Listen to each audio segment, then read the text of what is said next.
क्या हाल है साथियों। मैं हूं विकास तोमर, आपके अपने trustworthy channel study for civil services पे आज आपके समक्ष लेके आ गए ईपीएफओ का इंडस्ट्रियल रिलेशन लेबर लॉस का पार्ट नंबर 23। देखिए थोड़ा सा विलंब हुआ है कुछ दिनों का, लेकिन चिंता ना करिए, पूरी सीरीज आएगी। Industrial relation, labour loss, accountancy, social security और ईपीएफओ कार्ड तो चल ही रहे हैं, वो भी जल्दी ही फिर से चालू हो जाएंगे। तो डोंट वरी, और इसमें जो है आप पूरी इसको फॉलो कर लेना और कुछ पढ़ने की जरूरत नहीं पड़ेगी, बस यहीं से सब कुछ आएगा। ठीक, डायरेक्टली या फिर इनडायरेक्टली। ईपीएफओ का हमारा पेड ग्रुप ऑलरेडी चल रहा है, उसमें हमारा टेस्ट सीरीज होती है, वीकली टेस्ट भी होते हैं। टेस्ट सीरीज में सेक्शनल टेस्ट होते हैं, फुल लेंथ टेस्ट होते हैं, स्टडी मटेरियल पूरा पूरा पूरा दिया जाएगा एकदम जो रेलेवेंट है। भरपाई मतलब ऐसा नहीं होगा कि पूरा दे दिया कि इतना ज़्यादा कि पढ़ ही ना पाए। जो रेलेवेंट है, जिससे क्वेश्चन आने चाहिए, जो पैटर्न के हिसाब से, वो सब दिया जाता है।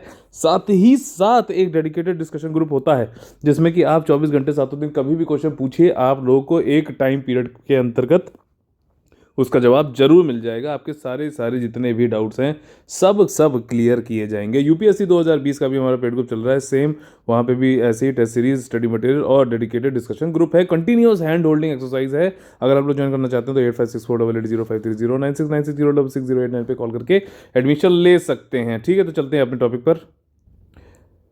यहाँ पे देखिए पार्ट 22 में हम लोगों ने देखा था कि हॉक्सी ने आपका जो है यूनियनिज्म के 5 जो टाइप बताए थे उससे रिलेटेड किए थे, और हॉक्सी के जो 5 टाइप के थे ये पिछली बार इन्होंने ईपीएफओ में पूछा भी था 2017 वाले पेपर में। ठीक, तो इंपॉर्टेंट है सर ये एक एक चीज़ जो यहाँ बताई जा रही है। अब हम लोग यहाँ पे देखेंगे भारत में व्यापार संघ यानी कि ट्रेड यूनियन का इतिहास और विकास। तो एक तरीके से इसमें क्या है, क्रोनोलॉजी पूरी देख लेंगे। क्रोनोलॉजी को कैसे डिवाइड किया गया कि वर्ल्ड वॉर, पहला विश्व युद्ध जो था, वर्ल्ड वॉर 1 के पहले क्या सिचुएशन थी और उसके बाद में क्या सिचुएशन थी, और 2000 के बाद तक क्या सिचुएशन चली आ रही है। पूरी ये एक तरीके से स्टोरी है, एक इतिहास है, एक हिस्ट्री है, एक विकास है ट्रेड यूनियन के जिस तरीके से हुआ है। ठीक, तो इसको यहाँ जान लेते हैं। यहाँ पे देखिए इसमें क्या है आपका प्री वर्ल्ड वॉर 2, मतलब वर्ल्ड वॉर 1 के पहले और वर्ल्ड वॉर 1 के बाद में क्या हुआ है, पोस्ट लिखा हुआ है। ठीक, तो इंडस्ट्रियलाइजेशन आपका 1850 में हुआ। ठीक, अभी इसको ऐसे देखते चलिएगा, फिर इसके बाद यहाँ पे इसको बताऊंगा आगे क्रोनोलॉजी में। वर्कर्स जो है लॉन्ग, उस समय वर्कर्स की क्या सिचुएशन थी कि बहुत ज़्यादा घंटे काम करवाते थे, पुअर वर्किंग कंडीशन थी, बहुत ही दयनीय स्थिति थी जो बात है। ठीक, 1860 में क्या हुआ, अनरेस्ट हो गया। इंडिगो बंगाल में जो है क्या हुआ कि सिंथेटिक इंडिगो बनाने लगे। पहले खेती होती थी, किसानों को भी कुछ मिलता था, फिर उसके बाद वो मैन्युफैक्चरिंग जो है फैक्ट्रीज में करने लगे। ठीक, इंडिगो का तो खेती होती सब खराब हो गई, और इंडस्ट्री जहाँ पे काम भी होता था वहाँ पे वर्कर्स की बड़ी दुर्दशा कर रखी थी, तो वहाँ पे अनरेस्ट हो गया। फिर उसके बाद 1875 में शोराब जी शपूर जी प्रोटेस्ट हुआ बॉम्बे में अगेंस्ट पुअर वर्किंग कंडीशन पूरा होने के अगेंस्ट में जो है विवाद हो गया। ठीक, पहला फैक्ट्री कमीशन अपॉइंटेड हुआ, कौन से ईयर में हुआ आप लोग कमेंट करके बताना है। फिर फैक्ट्रीज एक्ट, अब कमीशन ने रिपोर्ट दी, रिपोर्ट के बेसिस पर 1881 में पहला जो है आपका एक्ट पास किया गया, फैक्ट्रीज एक्ट। ठीक, जिसमें पाया गया कि भैया इनएडिक्वेट है ह्यूमन और चाइल्ड लेबर की सुरक्षा के लिए, वर्किंग कंडीशन के लिए, सेफ्टी के लिए, ऑक्यूपेशनल सेफ्टी के लिए, इन सब चीज़ों के। फिर उसके बाद क्या हुआ, जब भैया इनएडिक्वेट था, पूरी तरीके से मतलब भरपाई नहीं कर पाया था, तो उसके बाद दूसरा फैक्ट्री कमीशन आ गया। ठीक, कमीशन बनाते जाओ और अपना जो है उल्लू सीधा करते रहो। उस समय ब्रिटिशर्स का यही मेन मोटिव था। ठीक, लॉ आप देखिए अगला जो है लॉ बनाया गया, कमीशन आया 1884 में। फिर एन एम लोखंडे जी ने जो है 1890 में एक जो है अपना बनाया। एन एम लोखंडे बहुत ही महत्वपूर्ण आदमी है हमारे। अगर लेबर आंदोलन की बात करी जाए तो इनको जो है लेबर आंदोलन के लिए जनक भी कहा जाता है। इंडियन ट्रेड यूनियन का अगर कहा जाए तो जनक भी किसे कहा जाता है, एन एम लोखंडे जी को कहा जाता है। इनका जो पूरा नाम है वो है नारायण लोखंडे। ठीक, नारायण लोखंडे थे और इन्होंने काफ़ी वर्क किया। इन्होंने एक जो है बॉम्बे मिल हैंड्स एसोसिएशन बनाई थी 1884 में। ठीक, लेकिन 1890 में फिर इन्होंने अपना लेबर आंदोलन तेज किया, सारी चीज़ें हुई, और फिर उसके बाद जो है ये देखिए यहाँ पे लिखा हुआ है, इन्होंने स्पॉन्सर्ड किया फर्स्ट लेबर ऑर्गेनाइजेशन इंडिया। पहली अगर पूछ ले लेबर ऑर्गेनाइजेशन इंडिया में कौन सी थी, बॉम्बे मिल हैंड्स एसोसिएशन। ठीक, समझ में आया। उसके बाद जो है कौन सा trade, not a trade union, no organised body. ठीक, इसमें यह है कि कोई बहुत ट्रेड यूनियन की तरीके से काम नहीं कर रहा था, लेकिन उसकी शुरुआत हो गई थी यहाँ पर। ठीक, no formal roles of members, मतलब ये नहीं था कि हाँ भैया लिस्ट पे नाम लिखा हुआ, अच्छा ABCD सब ये मेंबर्स हैं, कोई संगठित तरीके से बॉडी नहीं थी इसकी। No funds rules to support structuring functioning, किस तरीके से कार्यान्वयन उसका होगा, कैसे फंक्शनिंग होगी, क्या स्ट्रक्चरिंग संरचना क्या होगी, उसके लिए ना तो फंड्स थे ना रूल्स थे, तो थोड़ा सा मतलब अनऑर्गेनाइज वे में था। लेकिन शुरुआत तो हो, तभी मैं कहता हूँ आप लोग से कि डरो नहीं, शुरुआत करो। पहले है डूइंग, समझना मेरी बात, और फिर है लर्निंग, और फिर लर्न करते हुए फिर से जो है फीडबैक चलाओ, ये फीडबैक लिया लर्न करते हुए, और फिर से डूइंग करो।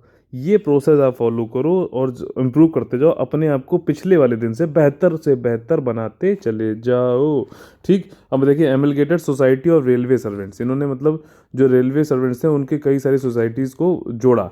जैसे इन इंडिया इन बर्मा 1897 में, प्रिंटर यूनियन कलकत्ता 1905 में, बॉम्बे पोस्टल यूनियन, देख रहे हो अलग अलग उसका जो है सारा काम हुआ 1997। ये सब इसके जो है क्रोनोलॉजी भी पूछ सकता है भाई, भैया पहले बताओ कौन सी चीज़ आई कौन सी नहीं आई। ठीक, तो आप लोग को इसके ईयर्स भी याद करने पड़ेंगे, और एक बार में याद नहीं होंगे, इनको मल्टीपल रिवीजन करना ही पड़ेगा। कामगार हित साधक सभा और सर्विस लीग 1910 में आया। ठीक, इसके बाद जो है हड़ताल हुई, स्ट्राइक्स हुई, आपकी स्ट्राइक्स का बता दिया है इसमें कि ट्रेड यूनियन में कैसे, जब ट्रेड यूनियन आ गई उसके बाद स्ट्राइक पहली जैसे बॉम्बे में 1894 में हुई, 1895 में आपकी अहमदाबाद मिल वर्कर्स वाली हुई, कलकत्ता में 1800 आपका 69 वाली हो गई जूट इंडस्ट्रीज में। ठीक, so factories act 1911 pass to regulate working condition in industrial setup. अब उसके बाद 1911 में फिर से फैक्ट्रीज एक्ट लाया गया, जो कि वर्किंग कंडीशन को विनियमित करने के लिए इंडस्ट्रियल सेटअप के अंतर्गत फिर से बनाया गया। ठीक, अब देखिए इसमें फेज़ 1, अब इसके बाद हम देखते हैं यहाँ पर जो है आपका वर्ल्ड वॉर 1 के बाद क्या हुआ। ठीक, अब ये तो वर्ल्ड वॉर 1 की बात हो गई, अब ये वर्ल्ड वॉर 1 के बाद वाली बात है। देखिए रशियन रिवोल्यूशन हो गया, फैक्ट्रीज एक्ट 1900 अभी देखा ना हमने, 1911 वाला आ गया। ठीक, उसके बाद क्या, रशियन रिवोल्यूशन हो गया 1917।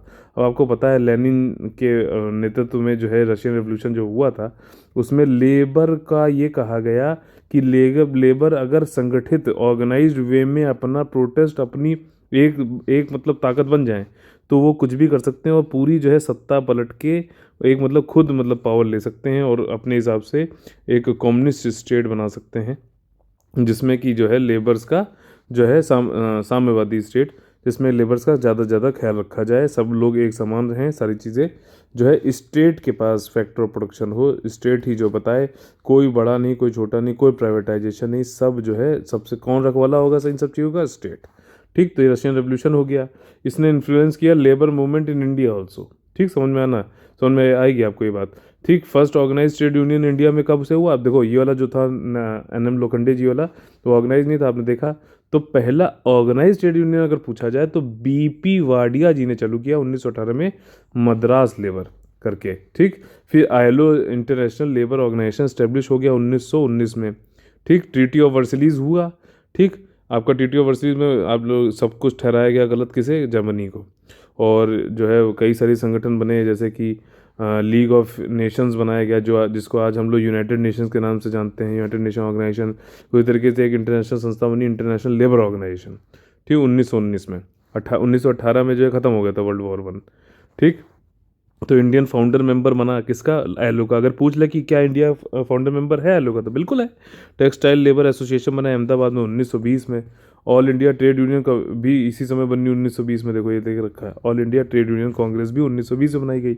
अच्छा, अनुसुईया बेन साराभाई और शंकर लाल बैंकर, इन सब लोगों ने मिलकर जो है काफ़ी काम किया। Indian seamen union, Calcutta clerk union, all India postal and RMS association, ये सब बनाया गया।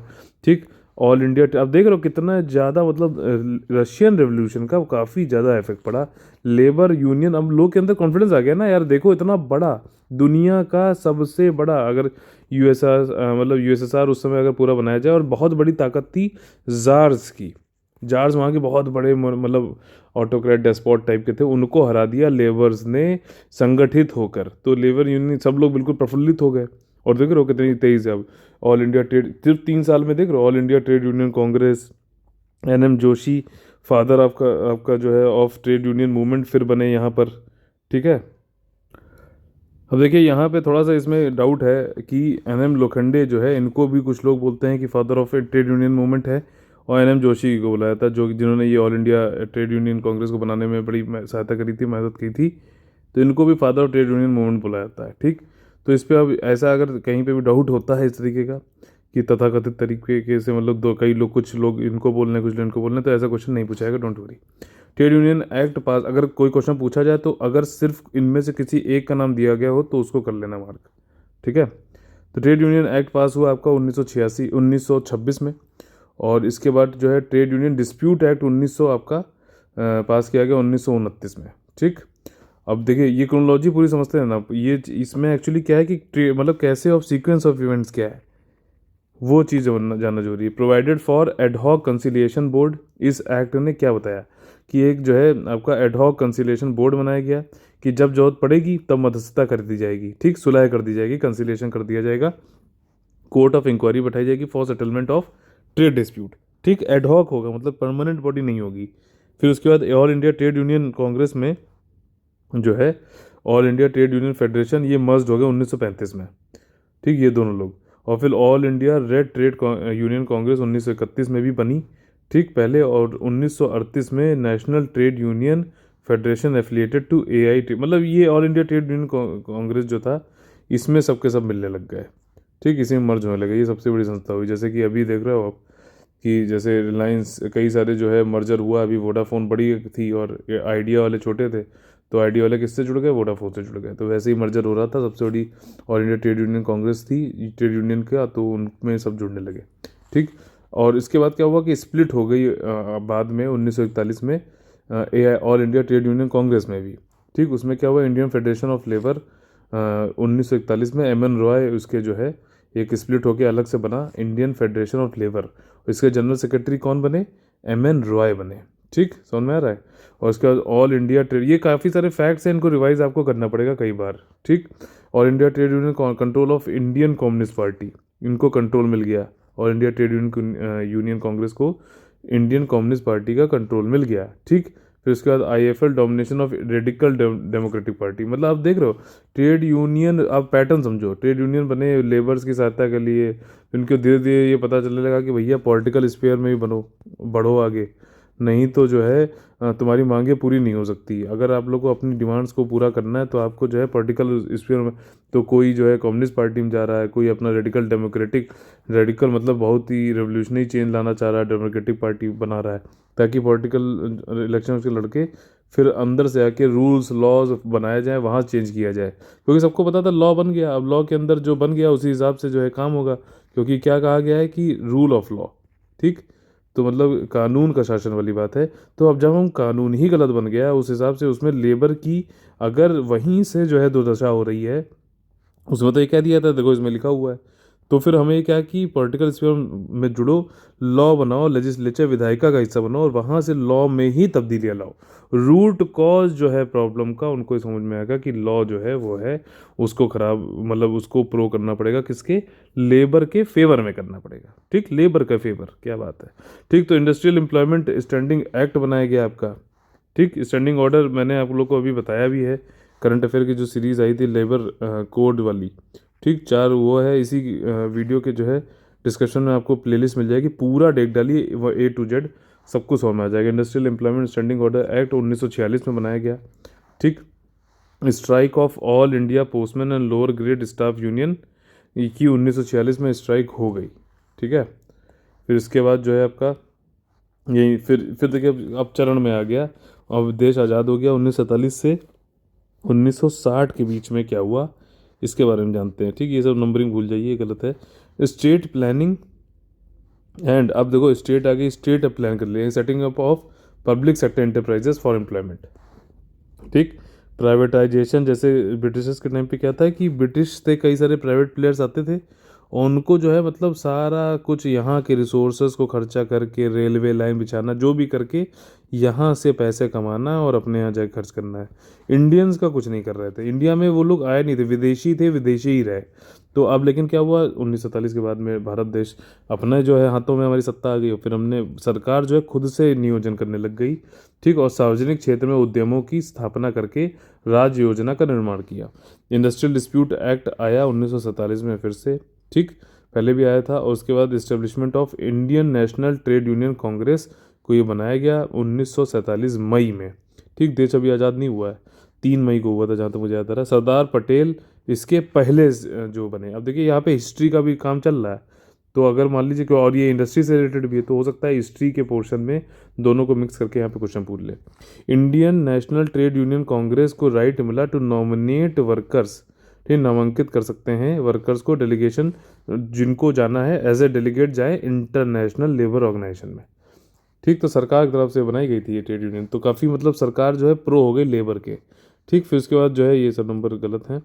हिंद में मजदूर पंचायत हुई 1948 में, और इसको बाद में जो है बन गया क्या, ये हिंद मजदूर सभा बन गया। साथ ही साथ united trade union congress under the leadership of Mrinal Kanti Bose, इनके लीडरशिप में जो है मृणाल कांति बोस के नेतृत्व में संयुक्त ट्रेड यूनियन कांग्रेस बनाई गई। ठीक, अब दो ये किससे संबंधित है, ये क्वेश्चन स्टैंड अलोन एक अलग से आ सकता है, तो आप इसको जरा ढंग से रिवीजन प्लीज़ इस वाले इसको आप या तो इस वीडियो को कई बार देख लेना, बाकी आप पीडीएफ से भी इसको कई बार आपको पढ़ना पड़ेगा।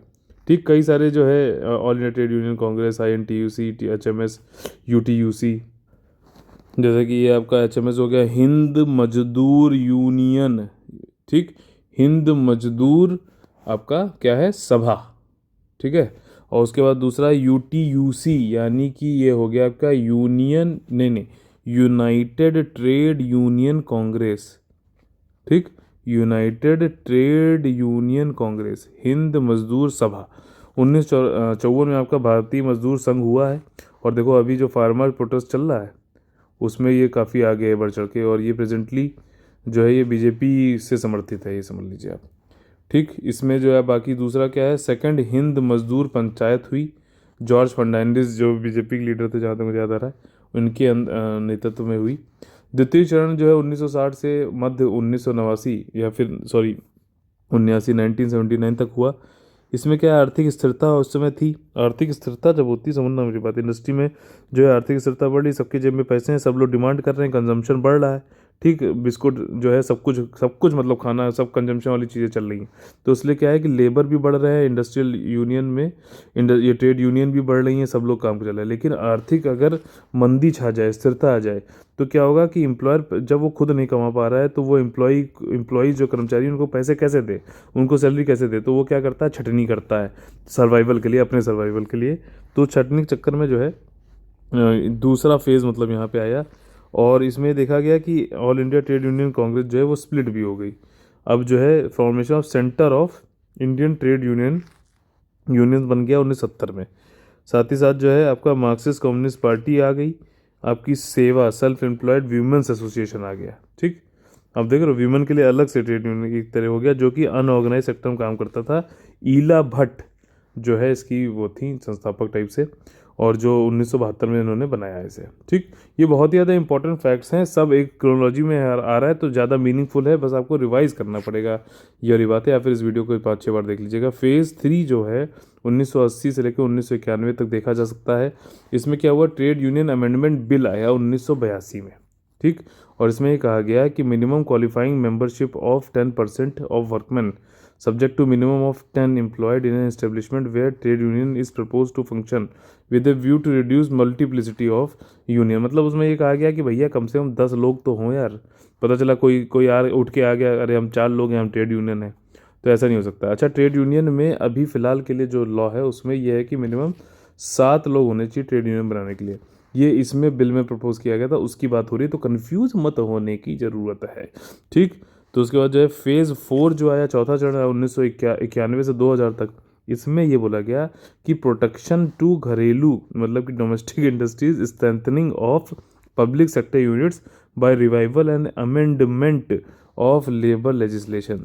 इस चरण में ये हुआ कि भैया हम घरेलू उद्योगों को संरक्षण देंगे, संवर्धन देंगे, श्रम कानूनों का पुनरुद्धार करेंगे, संशोधन द्वारा सार्वजनिक क्षेत्र की इकाइयों को मजबूत करेंगे। ठीक, ये 2000 तक चला। 2000 के बाद से क्या हो रहा है कि ज़्यादा से ज़्यादा FDI, ठीक, और ज़्यादा से ज़्यादा प्राइवेटाइजेशन, ये सारी चीज़ें चल रही हैं। ठीक, आपका ट्रेड लिबरलाइजेशन हो रहा है, मतलब कि आराम से कुछ भी इंपोर्ट करो, एक्सपोर्ट करो। ठीक, कुछ ही चीज़ें बची हैं जहाँ पे अभी इंपोर्ट मना है, बाकी सब तो इंपोर्ट एक्सपोर्ट, मतलब ट्रेड जो है व्यापार आपका आयात निर्यात, ये सब बहुत लिबरलाइज, उदारीकरण हो चुका है, प्राइवेटाइजेशन हो रहा है। FDI जो आप देख रहे हो इस समय तो 100% लगभग चला। तो इसी तरीके से आज का जो हमारा ये टॉपिक खत्म होता है। आगे हम लोग कल से देखेंगे जो है आपका पार्ट नंबर 24 में कि इंडियन पार्टनरशिप एक्ट 1932 के रिलेटेड क्या क्या चीज़ें हैं, ये वाला जो है क्वेश्चन आया भी था। हालांकि वो क्वेश्चन ऐसा था कि अगर आपने नहीं भी पढ़ा है ये वाला एक्ट तब भी आप खाली कॉमन सेंस से कर सकते हैं, लेकिन हम कुछ भी यहाँ नहीं छोड़ेंगे, सब कुछ करेंगे। तो इसी तरीके से आज का हमारा सेशन खत्म होता है।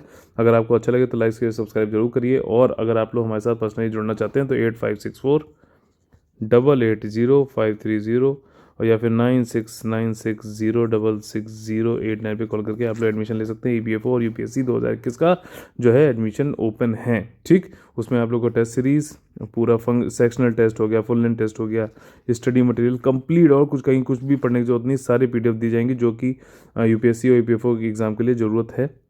ठीक, ज़रूरी है। और साथ ही साथ जो है आपका डेडिकेटेड डिस्कशन ग्रुप है, इसमें कंटिन्यूस हैंड होल्डिंग एक्सरसाइज होती है। सब कुछ आप लोग को जो है पर्सनली वहाँ पे गाइड किया जाता है। टेस्ट में कैसा आपका परफॉर्मेंस हो रहा है, कैसे सही कर सकते हो, ये सारी चीज़ें होती है। तो इस तरीके से आज का सेशन खत्म करते हैं, मिलते हैं पार्ट नंबर 24 में कल। और जय हिंद, जय Bharat, all the very best है।